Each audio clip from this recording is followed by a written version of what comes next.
Guys, aku nggak ngerti kenapa terakhir-terakhir ini banyak sekali kasus-kasus seperti ini ya.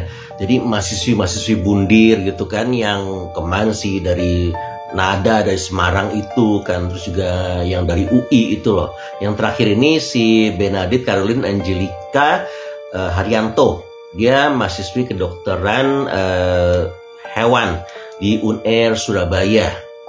Nah, dia ini ditemukan di sebuah ruko terbengkalai di dalam mobil, yang dia tuh kepala ditutup ke kantong kresek gitu kan, yang disambungkan dengan helium, dan dia bikin ya kematiannya gitu kan. Terus di dalam mobil yang nggak kekunci gitu, dan ada beberapa surat wasiat ya. Mari kita baca. Nah, yang pertama untuk ibunya. Terima kasih selama ini telah melindungiku, tapi sekarang pelindunganmu terasa sia-sia. Aku tak pernah membuat keputusanku sendiri dalam hidup ini.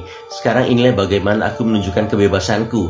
Aku memilih apa yang aku pilih dalam hidup ini. Aku tak melihat masa depan untukku. Aku tahu bagaimana kamu mencintaiku. Ini bukan salahmu. Aku tidak menyalahkanmu. Maaf, aku tidak bisa mencintaimu kembali. Maaf, aku tidak dapat melindungimu. Nah, yang ini untuk saudara-saudaranya. Aku berharap kalian tak berakhir seperti aku. Kalian mungkin melihat aku sebagai anak yang cerdas. Aku nggak secerdas itu. Aku adalah seorang yang bodoh yang tak pernah melihat dunia sebenarnya. Aku telah buta selama ini dan telah memberi kalian semua harapan palsu. Dunia ini kejam. Ingat itu, aku mencintai kalian. Tapi aku tak bisa melakukannya lagi sejak aku berhenti berharap. Sudah terlambat sekarang. Ini untuk pamannya. Terima kasih telah membukakan mataku untuk melihat dunia yang kejam ini. Tapi bocah bodoh dan rapuh yang kamu cinta ini tak bisa berkawan dengan kenyataan. Aku memilih kabur. Maaf, aku pengecut. Aku tak cerdas, aku tak bijaksana. Kamu melihatku salah. Aku melihat tak ada masa depan dan juga kesuksesan. Nah, ini untuk teman-temannya. Kalian begitu kuat dan berani. Aku berharap bisa seperti kalian. Tapi kalian tahu aku lemah. Aku tak punya motivasi. Aku berharap kalian bahagia selamanya. Aku tahu kalian bisa. Maafkan aku sayang kalian. Bila setiap orang pernah menjumpaiku, bila aku salah, bunuh saja aku. Untuk dunia yang kamu telah menemukan kegagalan, generasi lemah. Hidup segan, mati tak mau. Aku memilih untuk mati.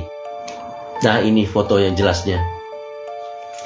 Jadi kalau kita lihat-lihat ini kayak seperti generasi yang memang dia bilang sendiri bahwa ini kayak generasi yang kurang kurang harapan gitu loh, kayak generasi yang lemah gitu. Dia bisa ngerasa sendiri, dan ini kan terbukti kan, banyak mahasiswi yang bundir terakhir-terakhir ini, dari Semarang lah, dari UI lah, dari banyak lah yang di kereta api lah.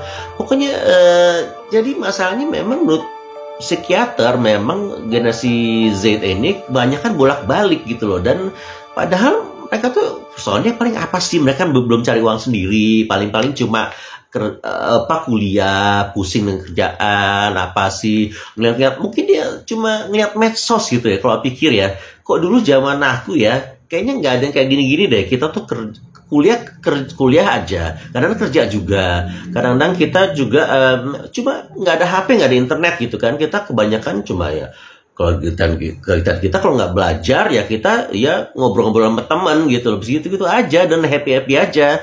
Tapi kenapa dengan adanya internet sekarang ini kayaknya semuanya serba mudah, mau jadi seleb TikTok, selebgram juga gampang. Kenapa jadi kayak seperti ini gitu loh? Sebetulnya mau jadi artis, kayak mau menjadi content creator, semuanya bisa gitu dengan internet. Tapi kenapa? Kalau menurut aku sih ini kayaknya juga pengaruh ya, kayak banyak kejahatan-kejahatan itu, yang hal-hal negatif di internet. Dan juga melihat dia mungkin di medsos, kayaknya orang tuh hidupnya kadang-kadang begitu begitu hebat gitu, hebring banget kayaknya. Yang kayak kemarin tuh yang 2M gitu kan, yang 1,3 M yang korupsi uang bosnya gitu ya. Jadi ternyata kayak dia hedon gitu kan, beli mobil, terus juga dia ke Bali lah segala macam 2 kali sebulan apa gimana gitu loh.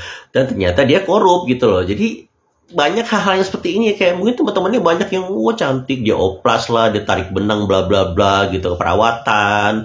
Terus juga mungkin ada yang six pack yang cowok gitu kan. Jadi mungkin tekanan-tekanan sosial seperti ini membuat mereka itu seperti tidak tahan menghadapi kehidupan. Jadi padahal semuanya serba gampang, tapi karena tekanan sosial seperti ini menurut aku nih ya, jadi kayak mereka tuh malah jadi semakin minder. Oh ternyata gue kurang gitu loh. Kalau melihat teman-teman gue kok cantik atau ganteng, mereka tuh hebat ya, mereka kaya gitu, sukses gitu. Jadi menimbulkan suatu hal yang buat mereka tuh ya tertekan sendiri gitu. Padahal sebetulnya nggak semua yang kamu lihat di medsos itu semua benar gitu. Kadang-kadang orang kan punya, they're fighting their own problems gitu kan. Misalnya they're fighting their own battle. Misalnya mungkin kamu lihat orang itu cantik atau kaya, ternyata dia ya PR-nya gadun gitu, misalnya kan banyak tuh sekarang ani-ani gitu kan. Ada juga yang ngutang atau ya hasil nipu kayak si orang ini yang kemarin itu ketangkap.